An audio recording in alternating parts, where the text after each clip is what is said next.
This lesson is called Sentence Fragments. This lesson is designed to help you make the most out of your sentences. Make sure your sentences are a complete and precise thought.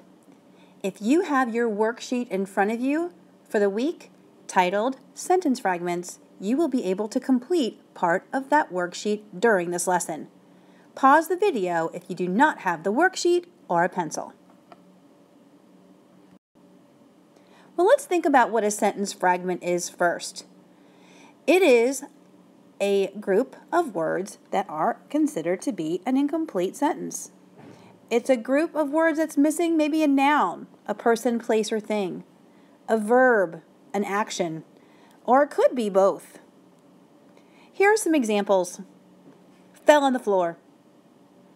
The black stapler on my teacher's desk. Fell on the floor is missing a noun. I don't know what fell on the floor. A book? A kid? The roof? The black stapler on my teacher's desk? This is missing an action or a verb. What is it doing? Is it missing? Is it about to leap off the desk and staple a child's paper? So you can see that these are incomplete sentences or fragments. This video will help you practice making a complete thought out of a sentence fragment. Let's take a look at this example. The blue carpet in the front of the room. When I think about that sentence, I can tell what it's going to be about. I know the noun. It's about a blue carpet. They even told me where it is, in the front of the room. But this is missing a verb. I don't know what the blue carpet in the front of the room is doing or looks like. So now I'm going to make a complete thought out of it, and as I'm doing that, I'm going to also make sure that I focus on using those precise words that we learned last week. So, the blue carpet in the front of the room.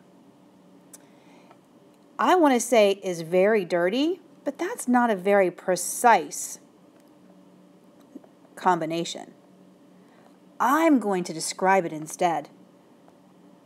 The blue carpet in the front of the room has an enormous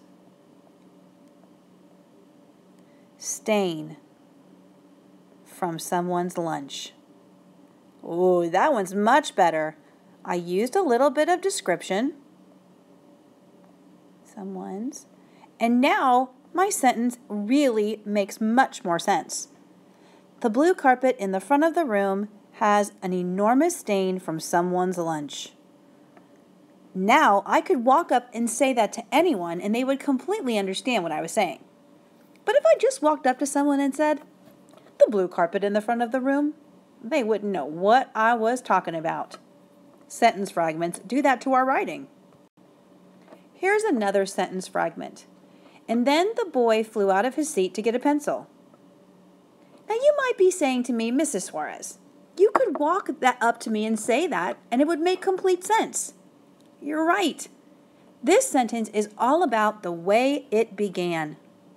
When you begin with an and, you're telling your writers that you are adding on to another complete thought. There's no complete thought in front of this. It just begins with and.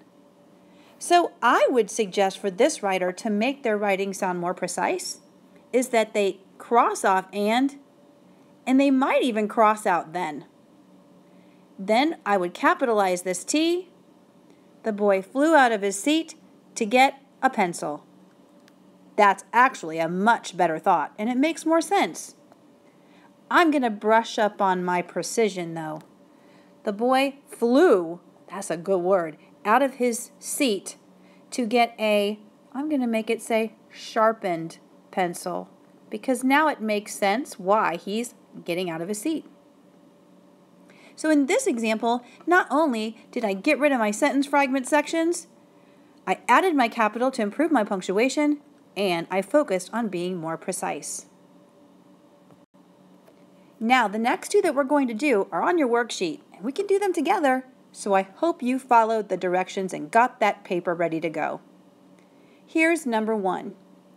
The yellow beanbag by the books. I can tell what it's going to be about.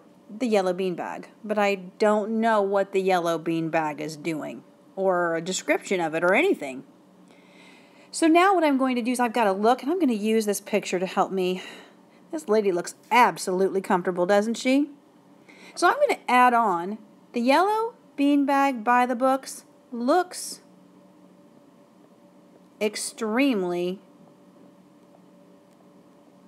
comfortable.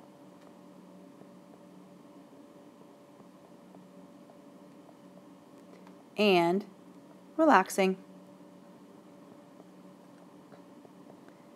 So now I have a complete thought.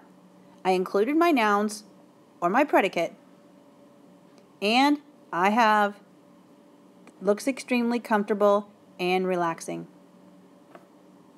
Pause the video while you write this down, but feel free, if you have got a better way of making this into a sentence that is a complete thought, use your own ideas. Here's another one from the worksheet. And the teacher told us to stop. I know from the previous example that I am using a sentence fragment when I begin with and. So I have a complete sentence now. The teacher told us to stop. But I want to be more precise. I want to add those specific details. So I'm going to rewrite this one. The angry, she does look mad, doesn't she? Teacher screamed, stop, at the top of her lungs.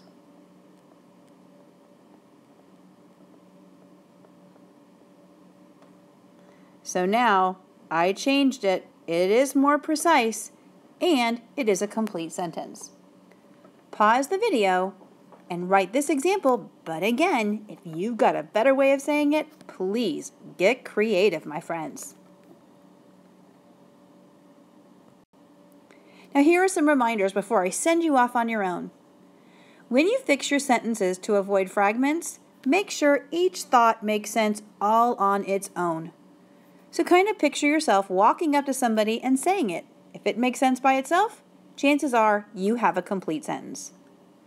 Avoid starting sentences with and or because. These often become sentence fragments. And I want you to complete the worksheet on your own. And remember that we are looking for you to include precise words. I know if you're in my class and you just write down exactly what that says by adding one or two, you're going to be seeing that worksheet again to redo it, because I'm expecting you to add on and be more precise.